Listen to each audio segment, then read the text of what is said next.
Fortunately, Mr. Gombe, a kind-hearted hunter who lived on the outskirts of the village, was out that night hunting for game. As he walked through the woods, he noticed a figure in the distance. His sharp eyes recognized it was a young boy who was in grave danger. Without a moment's hesitation, he rushed toward him as he pushed through the trees. He rescued unconscious Junior from the river. Fortunately, his heart was still beating. He sent him to his house and treated him with some local herbs till he gained consciousness the following day. By morning, Junior woke up weak but alive. Seeing Mr. Gombe, he broke down in tears, sharing his painful past and his aunt's cruelty. He shared the terrible moments that led him to think about ending it all. It was a sad moment for both of them as Mr. Gombe listened, his heart aching and his own eyes filled with tears. Junior pleaded to be taken far away. Please, please, take me far away from this place. If my auntie finds me anywhere, it's going to try to kill me again. Please. Mr. Gombe, moved by his fear, promised to protect him and find a way to keep him safe. Mr. Kumi, who happens to be Mr. Gombe's elder brother and a respected lawyer as well, lived with his wife in the city and had been married for 17 years without children. When Mr. Gombe shared Junior's story with them, they eagerly took him in. Mr. Kumi and his wife were warm and welcoming. They treated Junior as their own son, giving him the love and care he had never known. Junior found care, education, and faith in their home. For the first time in his life, he felt a sense of belonging. Though he embraced this new life, the weight of his past lingered, leaving unanswered questions in his heart. Even in his new home, the shadows of his past were not easy to escape. Meanwhile, back in Pluti, Mami Jata spread lies throughout the village, claiming that Junior had stolen a large sum of money and her precious jewelry before disappearing without a trace. The story stirred rumors, but many in the village didn't believe in her false tale, since they knew how wicked she was. Something strange and unexplainable began to happen as Mami Jata's two daughters, Kampa and Kina, began having same recurring dreams. In these dreams, the couple who looked angry but sorrowful accused their mother of murder and stealing what belonged to them. Disturbed, the girls confronted their mother, but she dismissed them at first. However, as the dreams persisted, Mami Jata became uneasy. The accusations felt too real, and fear began to take hold of her. Desperate for answers, she planned to visit the Great Aboki, a revered fetish priest in the heart of Pluti's forest. This wasn't her first time of visiting the Great Aboki. She had come to the shrine years ago but failed to complete her part of the sacrifice she had promised to bring every year.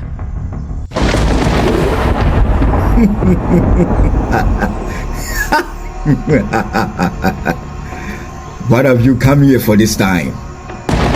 It's been 15 years since you gave me the concoction. I remember clearly you told me nobody was going to find out that I poisoned my sister and her husband on the 9th of their son's birthday. You seem to have forgotten about the sacrifice I asked you to bring at the end of every year when I gave you that concoction. Pardon me, great one. The only language the spirit understands the sacrifice, and you refuse to do your part of what I told you.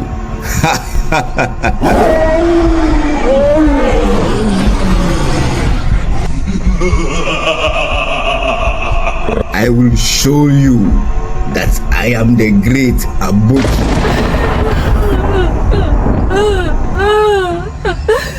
Get out from my shrine. Get out from my shrine.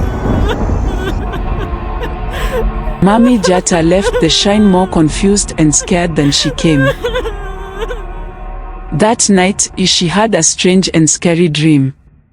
She saw Mr. and Mrs. Ithemba in a cemetery with twisted and pale faces staring at her. A voice whispered to her in the dream, "The soul that sins shall surely die." She suddenly woke up with a gasp, her body shaking and covered in sweat. Her daughters rushed as the door slammed open, with their faces pale with concern. "Mom, what happened?" Kampa asked, flicking on the light. "Were you dreaming about them?" "Who?" her mom replied. "The man and woman from our dreams," Kampa said.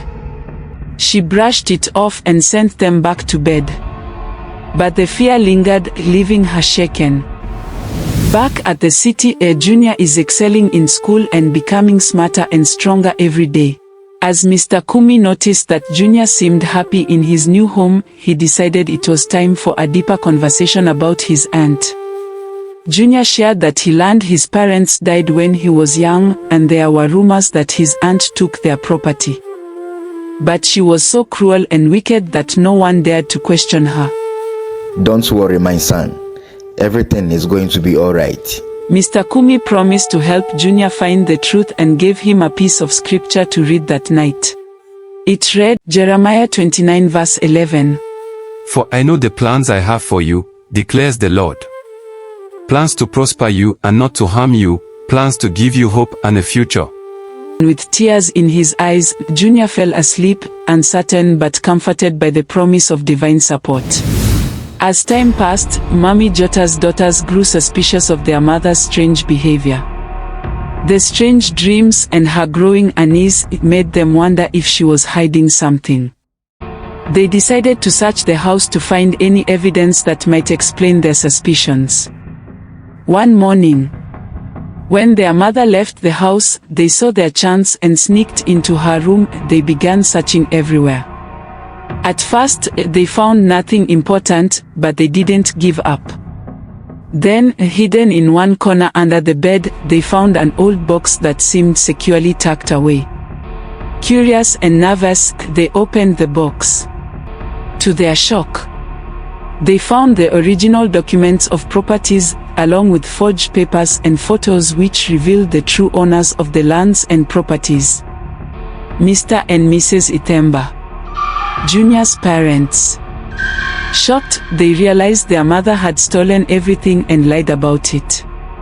Everything they had suspected was now clear. Overcome with guilt and regret, they realized that Junior, the cousin they had mistreated, was the rightful heir. They quickly removed the documents and carefully placed the box back under the bed, making sure not to leave any trace of their discovery. Guilt and regret consumed Kampa and Kina as they realized how cruelly they had treated Junior.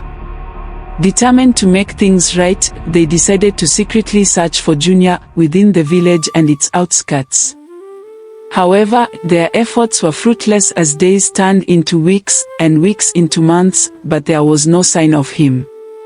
One afternoon, while walking through the streets, they bumped into Mr. Gombi, the hunter who had saved Junior. In a panic, they described Junior to him, and he quickly recognized who they meant. Curious, he asked why they were looking for him. They explained that Junior was their cousin, and they had urgent news for him. After listening to the details, he asked them to meet him at the same spot in 3 days. He wanted to ensure the intentions were genuine before revealing anything further. That evening, he informed his older brother, Mr. Kumi, everything. How he met Junior's cousins, the discovery of the documents, and what had happened.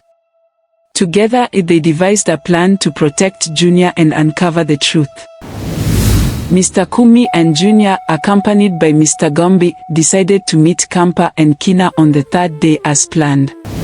As soon as Kampa and Kina saw Junior, they fell to their knees, tears streaming down their faces, admitting their mother had lied about him. Oh, we are so sorry, Junior. Our mother lied to us about who you really were.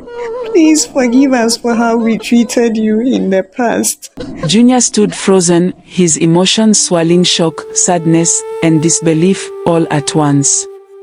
He couldn't understand how the same cousins, who had mistreated him, were now begging for his forgiveness. They handed over the documents, urging Junior to use the evidence to make things right. Mr. Kumi promised to take legal action to reclaim Junior's inheritance. On the way back, Junior was overwhelmed with confusion and sorrow, struggling to process the unexpected apology and the painful truth. Mommy Jota's condition worsened as she was often seen by her children talking with herself and screaming during midnight.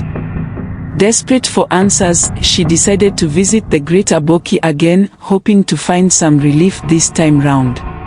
On her way through the forest to his shrine, tragedy struck. A venomous snake slithered out from the underbrush and bit her leg.